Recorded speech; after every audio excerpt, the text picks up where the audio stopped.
Welcome to the Bridge Church Midweek podcast. We exist to connect people with others and God. We hope this week's episode helps you do just that. Enjoy.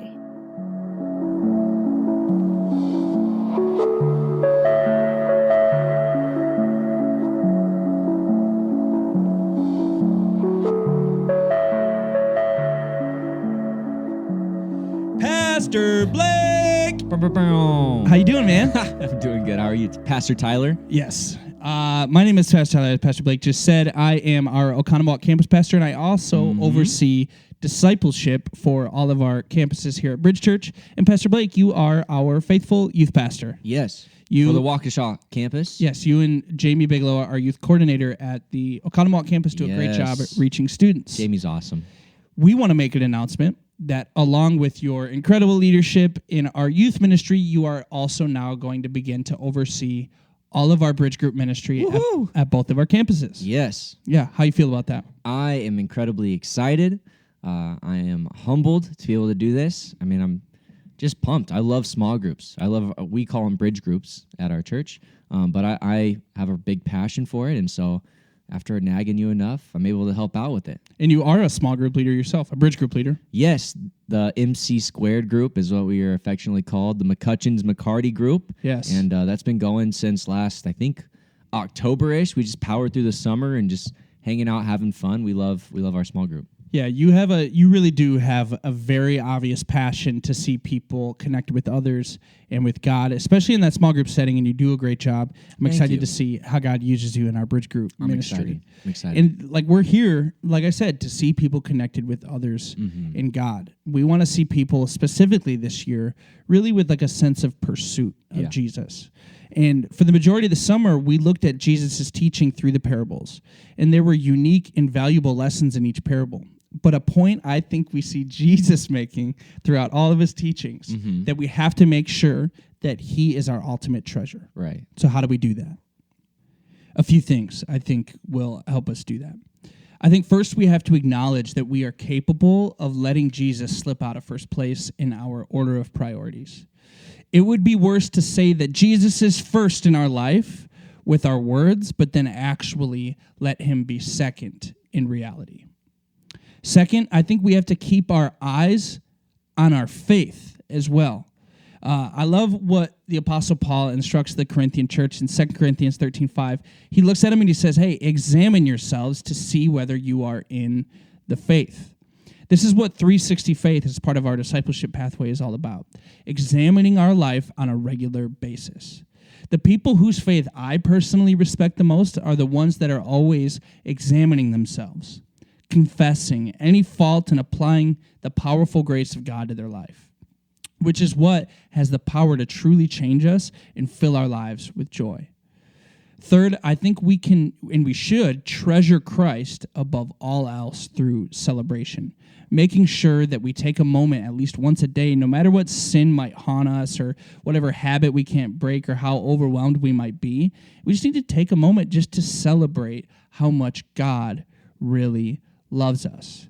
So as we pursue Jesus, as we enter into this new school year in the fall where all there's routine, we have to acknowledge that we are perfectly capable of slipping out of where we should be in our relationship with God. Number 2, we have to keep an eye on our faith.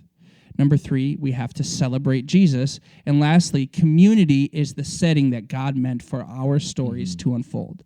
So Pastor Blake, would you take a moment to share about bridge groups this coming fall, as that's kind of the setting that we believe that God is driving us towards, as all of our people, and us as pastors included, should be doing all of these things as we grow in our discipleship and pursue Jesus. Tell me about bridge groups. Yeah, for sure. I think we would all say Sundays are amazing. We love our Sunday experiences, but it's not really a time we have set to grow closer to each other and to grow a lot deeper and have that conversation just because of what a Sunday is. And so groups is a chance to have those conversations, to sit and talk through what's going on in your life. And I loved your second point about we have to examine our faith, and I think groups are a great spot to do that.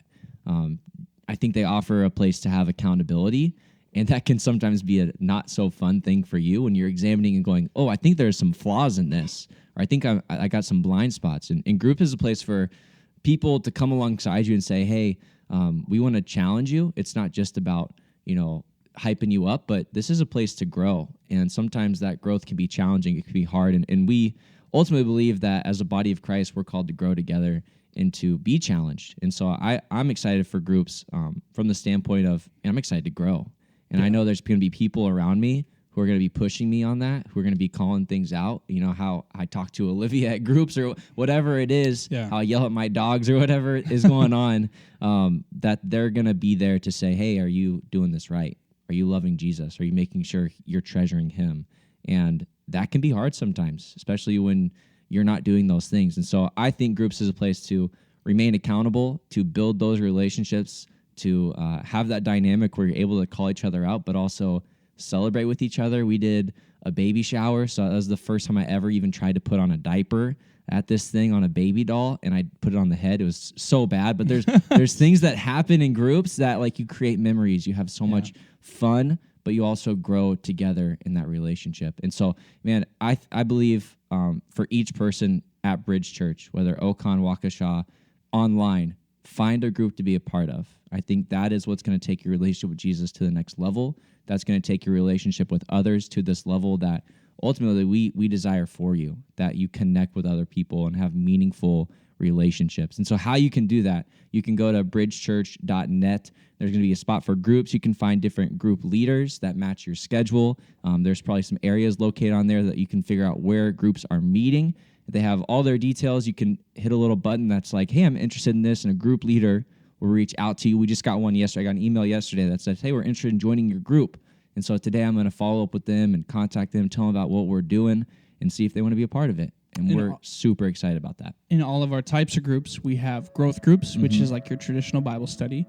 We have interest groups, which is centered around a hobby. Yeah. We have serve groups, which is a group of people that go out and just do community service to help people be the hands and feet of Jesus. And finally, we have freedom groups, which those are really about dealing with your baggage. Right. And so there really is, within those four categories, whether it's co-ed or mixed gender, or it's for married couples or people with single people or young people, whatever, we have a group for everybody at Bridge Church. Right.